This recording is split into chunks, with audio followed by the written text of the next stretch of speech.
नमस्कार बच्चों। आज जो विषय मैं आपके लिए लेके आई हूँ, आज जिसका हम अध्ययन करेंगे वो है संस्कृत वर्णमाला। वर्णमाला जैसे कि आप जानते हैं, कोई भी भाषा को जब हम पढ़ते हैं, समझते हैं या सीखते हैं तो सबसे पहले उसके अक्षर या उसकी वर्ण या को सीखते हैं। वर्णों को जोड़कर वर्णमाला बनती है। वर्णों को ही हम अक्षर भी बोलते हैं और वर्णों को ही इंग्लिश में आप उसको अल्फाबेट भी कहते हैं। तो वर्णमाला यानी कि वर्णों की माला। जब वर्णों को हम एक क्रम में रख देते हैं तो वो वर्णमाला कहलाती है।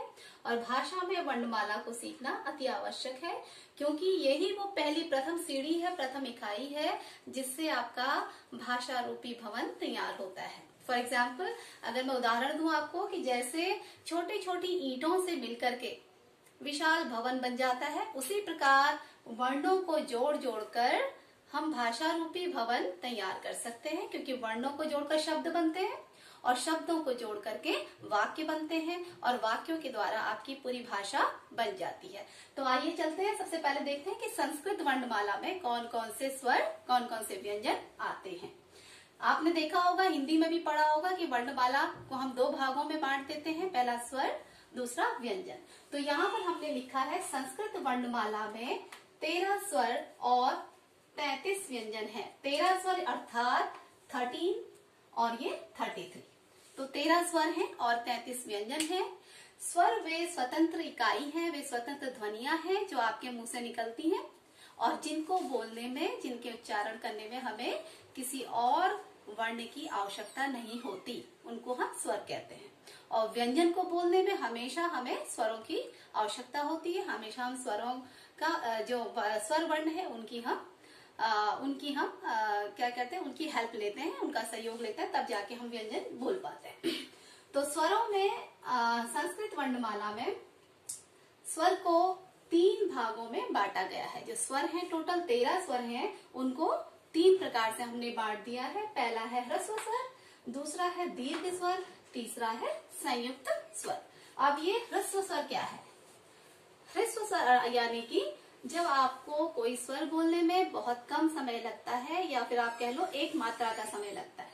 ऐसे स्वर हैं अ, इ, उ, रि और लृ। ये जो 5 स्वर हैं, ये आपके ह्रस्व स्वर हैं। इनको बोलने में बहुत कम टाइम लगता है। आप जब खुद भी बोल के देखेंगे, आप उच्चारण करेंगे तो आपको लगेगा कि बहुत थोड़े टाइम में आप इनको बोल रहे हैं। अ, इ, उ, रि, लृ। उसके बाद है दीर्घ स्वर। दीर्घ का अर्थ होता है लंबा, बड़ा, ठीक है। तो यानी कि जिनको बोलने में 2 मात्रा का समय लगता है, जिनको बोलने में ह्रस्व स्वर से दुगना समय लगता है। जैसे कि वो स्वर है आ, ई, उ, री। ये 4 स्वर जो हैं, ये जो 4 स्वर हैं, ये हमारे दीर्घ स्वर हैं। एक चीज मैं बता दूं यहाँ पे कि जब आप हिंदी में पढ़ते हैं तो आप री तो पढ़ते हैं, लेकिन ये वाला री नहीं पढ़ते। तो संस्कृत में ये री और ये री, ये 2 शब्द, ये 2 वर्ण ऐसे हैं जो अलग से हैं, जिनका प्रयोग हिंदी में हम नहीं करते, ठीक है। लेकिन संस्कृत भाषा में हम री का और री का प्रयोग करते हैं। इनको मिलाकर संस्कृत स्वर 13 हो जाते हैं, जबकि हिंदी भाषा में 11 स्वर होते हैं। तीसरे नंबर पे हमारा है संयुक्त स्वर। संयुक्त का मतलब होता है मेल से बना हुआ, क्या है, किसी के योग से बना। तो ये जो इनमें 4 स्वर आते हैं वो है ए, आई, ओ, औ। तो ये जो है ये हमारे संयुक्त स्वर हैं, यानी कि ये इन्हीं स्वरों में से, इन्हीं स्वरों के मेल से बने हुए हैं, ए, आई, ओ, औ। तो ये 4 स्वर आपके आ गए संयुक्त स्वर में। इसके अलावा कभी कभी आप देखते हैं कि प्लुत स्वर, एक प्लुत करके भी नाम आता है, प्लुत स्वर। प्लुत स्वर अलग से कोई स्वर नहीं होता, लेकिन जब हम इन्हीं स्वरों को, और जब हमारा उच्चारण और लंबा हो जाता है, जब हमारा टाइम जो समय है उनको बोलने में 3 मात्रा का या उससे भी ज्यादा समय लगता है, तो उनको हम प्लुत स्वर कहते हैं। जैसे कि हम कभी बोलते हैं राम, इस तरह से इसको लिखा जाता है, राम, ओम। ये जो शब्द है राम है या ओम है, तो इस तरह के जो शब्द हैं जिनको बोलने में काफी लंबा समय लगता है, उसको हम प्लुत स्वर में रखते हैं। इसके बाद अब मैं आ जाऊं व्यंजनों पे। तो व्यंजनों की संख्या हमने ऊपर पढ़ा कि 33 व्यंजन, यानी कि 33 व्यंजन है। 33 व्यंजन हिंदी में भी है और संस्कृत में भी हैं। इनको हमने अलग अलग इस तरह से लिखा है। तो सबसे पहले जो व्यंजन है क, ख, ग, घ, ङ। अगर हम इनकी बात करें तो इसको हम एक नाम दे देते हैं, वो है क वर्ग। इनको भी हम अलग अलग वर्गों में बांट देते हैं।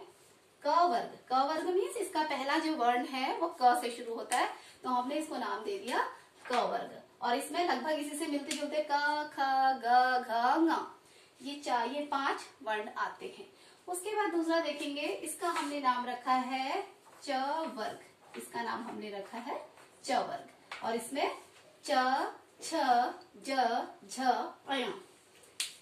ञ, ये जो है ये 5 शब्द, इसमें 5 वर्ण इसमें आते हैं च वर्ग में, च, छ, ज, झ, ञ। उसके बाद है ट वर्ग। ट वर्ग यानी कि ट से शुरू है तो हमने बोला ट वर्ग। ट, ठ, ड, ढ, ण, ये 5 शब्द इसमें आ गए, 5 वर्ण इसमें आ गए। शब्द नहीं बोलेंगे इनको, वर्ण बोलेंगे। उसके बाद है त वर्ग। त वर्ग में आपके आ गए त, थ, द, ध, न, ये 5 वर्ण त वर्ग में आ गए। उसके बाद अगला वर्ण है, अगला वर्ग है प वर्ग। अगला वर्ग है प वर्ग।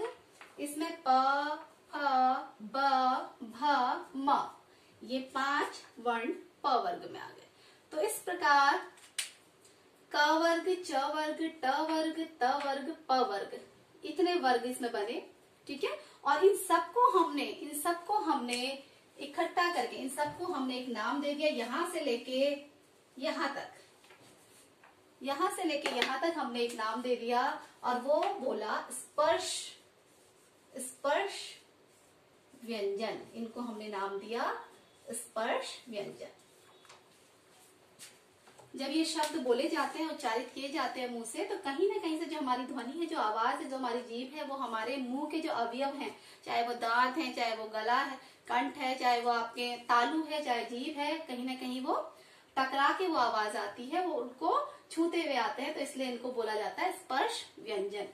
उसके बाद अगले जो 4 वर्ण है वो है य, र, ल, व। इनके लिए जो नाम दिया हुआ है य, र, ल, व के लिए, वो है अंतस्थ व्यंजन। इनको बोला जाता है अंतस्थ व्यंजन। अंतस्थ का मतलब होता है अंदर से। जब आपके जो अंतर मन से जब कोई बात निकलती है, मीन्स आप देखेंगे कि जब इनको बोलेंगे य, र, ल, व, तो आपके कंठ से भीतर से कहीं से आवाज आती है, तो इनको बोला जाता है अंतस्थ व्यंजन। उसके बाद अगले 4 वर्ण है श, श, स, ह। ये 4 वर्ण जो हैं, इनको भी एक नाम दिया है और वो नाम दिया है ऊष्म व्यंजन।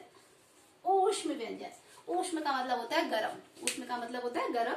यानी कि जब आप इन वर्णों को बोलते हैं तो एक गर्म हवा आपकी मुंह से निकलती है, गर्माहट का आपको अनुभव होता है, तो इसलिए इसका नाम रखा है ऊष्म व्यंजन। आप बोल के देखेंगे श, श, स, ह, तो एक हल्की जब आपकी हवा बाहर निकलती है तो उसमें गर्माहट होती है, इसलिए इनको ऊष्म व्यंजन कहा जाता है। उसके बाद जो अंतिम 4 वर्ण है वो है क्ष, त्र, ज्ञ, श्र, और इनको हम कहते हैं संयुक्त व्यंजन। इनका जो हमने नाम दिया है वो है संयुक्त व्यंजन।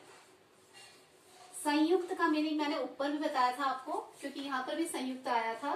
संयुक्त का मतलब होता है मेल, 2 चीजों से बना हुआ, जुड़ा हुआ, किसी और के योग से बना हुआ। तो यहाँ पर ए, आई, ओ, औ संयुक्त स्वर थे। क्ष, त्र, ज्ञ, श्र संयुक्त व्यंजन है।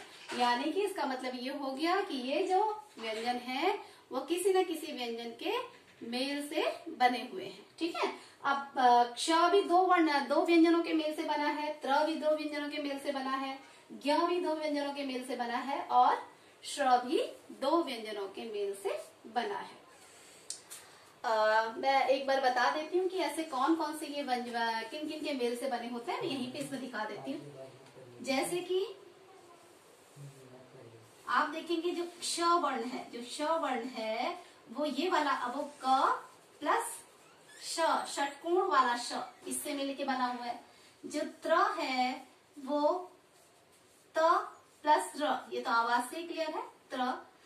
ये जो ज्ञ वाला है वो ज प्लस य ये वाले स्वर से बना है, और जो श्र वाला है वो ये गोल वाला श प्लस र इस तरह से बना हुआ है। तो इस तरह से जो ये क्ष त्र ज्ञ श्र है ये चारों संयुक्त व्यंजन हैं, और ये दो व्यंजनों के योग से बने हैं। जो क्ष है वो क और ये वाले श के योग से बना है, जो त्र है वो त और र के योग से बना है, जो ज्ञ है वो ज और ञ के योग से बना है, और जो श्र है वो श और